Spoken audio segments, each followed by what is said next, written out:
یہ اسلام کی تعلیمات ہے؟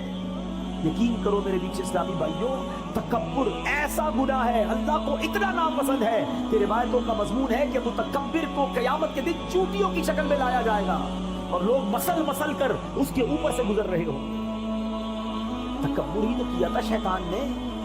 حضرت آدم علیہ السلام کے سامنے دیکھ کر کیا کہا تھا؟ انا خیر من، میں اس سے بہتر ہوں، اے اللہ تو نے اس کو مٹی سے بنایا، مجھے آگ سے بنایا ہے۔ ایک تکبر کیا اور اللہ کی بارگاہ سے مردود قرار دے دیا۔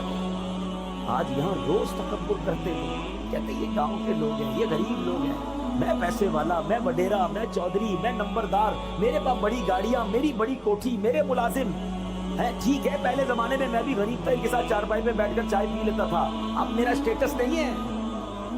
خلیفۃ المسلمین ہے اور بچیوں کی بکریوں کا دودھ دھو رہے ہیں۔ اگر عروج پانا ہے نا اللہ